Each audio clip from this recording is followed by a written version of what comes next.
12 de abril de 2026, segundo domingo de Pascua, domingo de la Divina Misericordia. Este domingo las lecturas están tomadas, la primera lectura del libro de los Hechos de los Apóstoles, capítulo 2, versículos del 42 al 47. La segunda lectura tomada de la primera carta de San Pedro, capítulo 1, versículos del 3 al 9. Y el Evangelio está tomado de San Juan, capítulo 20, versículos del 19 al 31. Como hacemos cada domingo, tomamos en nuestras manos nuestra Biblia o nuestro misal, hacemos una primera lectura atenta, pausada de los 3 pasajes y pasamos a escuchar los comentarios. Del libro de los Hechos de los Apóstoles. En los primeros días de la Iglesia, todos los que habían sido bautizados eran constantes en escuchar la enseñanza de los apóstoles, en la comunión fraterna, en la fracción del pan y en las oraciones. Toda la gente estaba llena de asombro y de temor al ver los milagros y prodigios que los apóstoles hacían en Jerusalén. Todos los creyentes vivían unidos y lo tenían todo en común. Los que eran dueños de bienes o propiedades los vendían y el producto era distribuido entre todos según las necesidades de cada uno.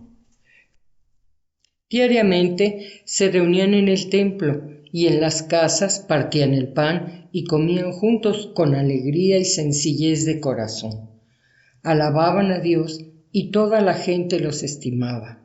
Y el Señor aumentaba cada día el número de los que habían de salvarse. Palabra de Dios.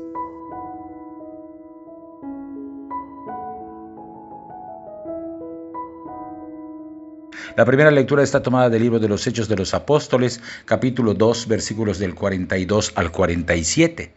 San Lucas, autor del libro de los Hechos, ofrece pequeñas descripciones donde ofrece pinceladas de la pequeña comunidad cristiana después de la resurrección del Señor. Desde luego, habla de los inicios de la comunidad de fieles que habían seguido a Jesús. La mayoría de ellos tal vez lo habrían visto y lo habrían oído.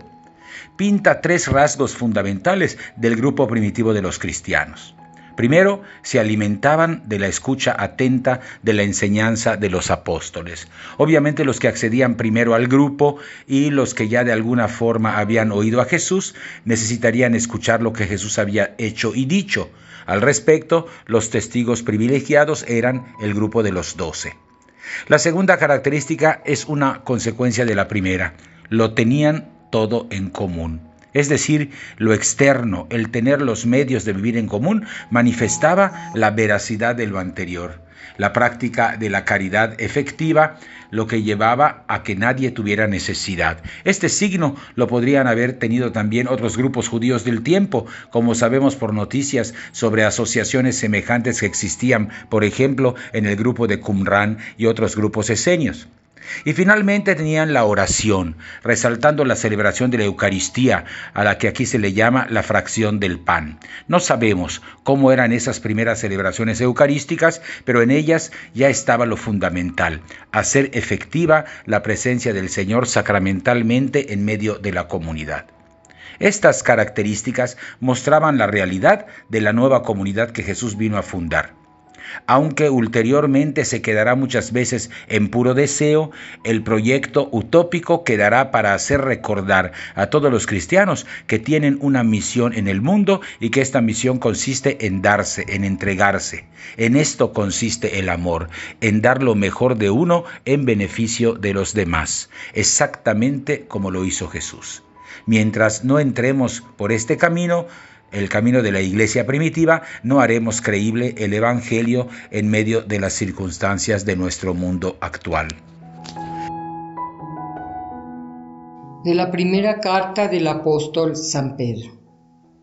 Bendito sea Dios, Padre de nuestro Señor Jesucristo, por su gran misericordia, porque al resucitar a Jesucristo de entre los muertos, nos concedió renacer a la esperanza de una vida nueva, que no puede corromperse ni mancharse, y que Él nos tiene reservada como herencia en el cielo.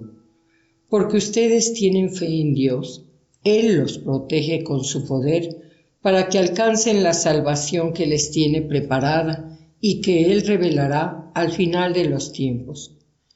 Por esta razón, alégrense, aun cuando ahora tengan que sufrir un poco por adversidades de todas clases, a fin de que su fe, sometida a la prueba, sea hallada digna de alabanza, gloria y honor el día de la manifestación de Cristo.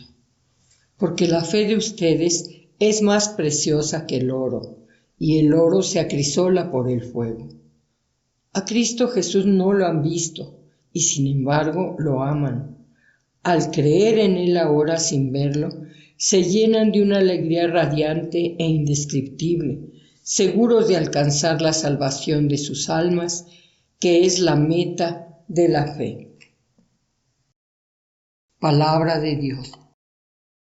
La segunda lectura está tomada de la primera carta de San Pedro, capítulo 1, versículos del 3 al 9. La primera carta de Pedro está considerada entre los escritos, entre comillas, católicos del Nuevo Testamento. Es decir, la denominación se debe a que la carta no está dirigida a una comunidad específica, como podemos leer, por ejemplo, en las conocidas epístolas paulinas, sino que visualiza una audiencia tan indeterminada como amplia, a los que ellos llaman los que viven en la diáspora, dice el capítulo 1, versículo 1. Tal generalidad hace que este escrito se pueda acomodar a cualquier audiencia cristiana de Asia Menor de finales del siglo I, lo que lo hace ganar en catolicidad. Es decir, que prácticamente cualquier grupo de fieles puede verse aludido en este escrito, del que leemos hoy las líneas que siguen al encabezado y que conforman una bendición que se prolonga hasta el versículo 12. Los 3 parágrafos de nuestra lectura tratan de la fe en Dios, que es como el motor de la vida de los cristianos, pero que ahora se mira amenazada y perseguida, de modo similar a como aparecerá en el Apocalipsis de San Juan, por ejemplo. Cuando hay bonanza, cuando las cosas van bien, no resulta difícil creer en Dios. Pero si la desdicha cae encima, el creyente se pregunta si su suerte le importa a Dios o no. El punto fundamental de la fe cristiana es la resurrección de Cristo. El que acepta esta verdad que le ha sido anunciada abre espacio a la esperanza de compartir esa misma vida incorruptible de Cristo. Esto es la fe, que es la certeza de que Dios nos ha anticipado nuestro propio destino al resucitar al Señor Jesús. Este destino definitivo no cabe perderlo de vista, menos aún si la persecución se abate sobre los creyentes.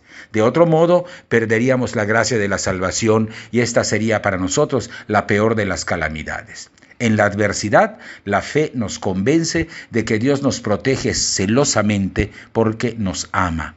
Esta verdad debe anclarse profundamente en la conciencia de cada cristiano o cristiana, para que produzca la alegría de la que habla el autor, pues que no es otra que la certeza de la salvación. El que está cierto del amparo divino vive alegre aún en medio de las desgracias. Más todavía, los embates que asedian a los fieles refinan nuestra fe, de manera que puede volverse todavía más valiosa y fortalecida en medio de las adversidades. El Señor nos otorga este tiempo pascual para nutrir y robustecer nuestra fe. No nos abatamos ante las dificultades de la vida, cualesquiera que sean. Más bien afiancemos nuestra esperanza en ese encuentro definitivo que nos aguarda, pero que ya anticipamos en el encuentro genuino con los hermanos y hermanas en los sacramentos que celebramos en la Iglesia.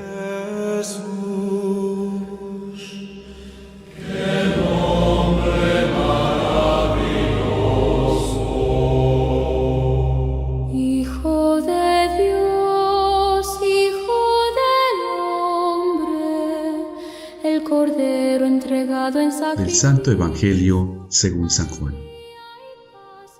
Al anochecer del día de la resurrección, estando cerradas las puertas de la casa donde se hallaban los discípulos por miedo a los judíos, se presentó Jesús en medio de ellos y les dijo: «La paz esté con ustedes».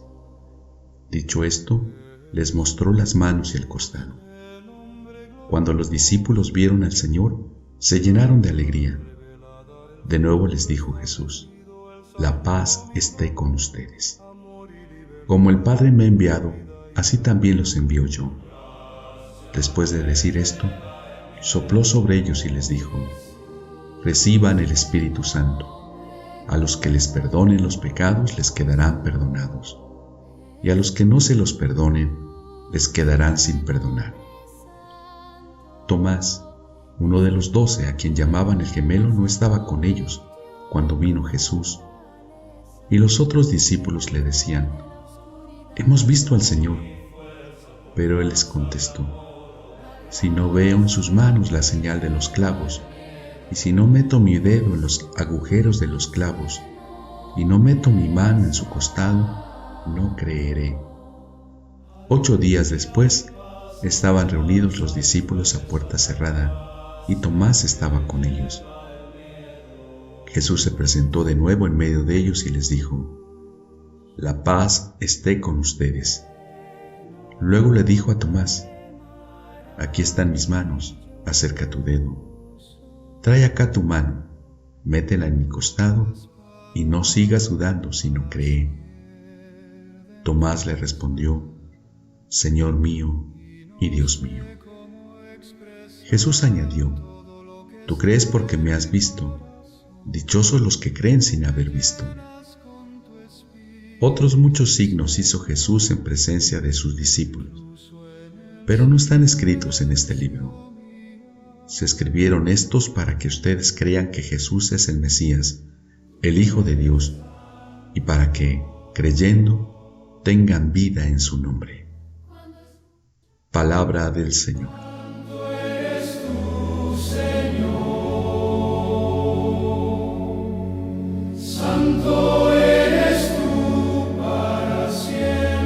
El Evangelio está tomado de San Juan capítulo 20, versículos del 19 al 31. El relato del Evangelio nos comunica el encuentro de Jesús con la comunidad de los discípulos. Se trata en realidad de 2 encuentros sucesivos: al atardecer del mismo día de la resurrección y a los 8 días, el domingo siguiente. Los elementos negativos: ausencia del cadáver, sepulcro vacío, indumentaria mortuoria, se convierten ahora en una certeza de fe. Los discípulos miran al Señor y ven cumplida su promesa de regresar con ellos y de enviarles al Paráclito, al Espíritu Santo, según lo había prometido en Juan 14, 18 y 26. No es muy propio decir que Jesús se aparece a sus discípulos. Más bien se presenta y se coloca en medio de ellos, indicando su puesto central en la comunidad. Es el cumplimiento de lo que les había prometido en su discurso de despedida en la última cena. Esta presencia de Jesús anticipa su venida al final de los tiempos. Nos da la paz. La paz es el conjunto de bienes más eximios que puede desear el ser humano. Estos bienes ayudarán al cristiano y a la cristiana a llevar una vida humana y sobre todo lo insertarán en el grupo de los que pertenecen al Mesías. El texto se organiza pues en 3 partes. La primera aparición, la noche misma de la resurrección, contada en Juan 20 del 19 al 23. Y la segunda aparición a la semana siguiente con Tomás ya presente y relatada en el capítulo 20, versículos del 24 al 29. Y como colofón, la primera conclusión del Evangelio en el capítulo 20, versículos del 30 al 31. Los discípulos aparecen encerrados por miedo a los judíos. Sin embargo, la presencia de Jesús transforma ese miedo en gozo y son enviados a comunicar esa alegría al mundo entero. Hay en la descripción de Juan un deseo de subrayar el misterio pascual de Jesús como una nueva creación. Por eso Jesús sopla sobre los discípulos para entregarles el Espíritu Santo, como Dios sopló sobre las narices de Adán para insuflarle el aliento de vida. La segunda aparición, en cambio, nos presenta el itinerario de la fe del apóstol Tomás. Las llagas de las manos y del costado enraizan la fe en Jesús glorificado sin separarlo de aquellas razones por las cuales Él fue llevado a la cruz: su fidelidad al Padre, su amor por los excluidos, su propuesta de reino. Culmina la lectura con la conclusión del evangelista. Los evangelios escritos tienen una sola función: llevar a los lectores a la fe en Jesucristo. El Evangelio de Jesús no es otra cosa que la buena noticia que nos trajo el Maestro, la de hacer el bien a los demás, de dar, de amar tal como Él lo hizo. Por esto, al presentarse resucitado a sus discípulos y darles el saludo de paz, les muestra las manos y el costado. Es decir, les hace ver las señales de un amor que se ha extendido hasta la muerte, para sentirla desde dentro, vencerla y entregar a sus discípulos el sentido de un amor que vence a la muerte. Hoy como ayer, el Señor nos invita a introducirnos poco a poco en ese misterio de la vida eterna, siguiendo el camino que nos dejó Jesús, amar al próximo, al prójimo. Esto que se concreta en dar a los demás, lo que nos llevará a donarnos nosotros mismos como lo hizo el Señor. Hasta aquí las lecturas de este segundo domingo de Pascua, domingo de la Divina Misericordia. Hacemos una segunda lectura atenta, pausada, esta vez en oración de los 3 pasajes y estamos ya listos para participar de la Eucaristía. Y ese fue su propósito, así que le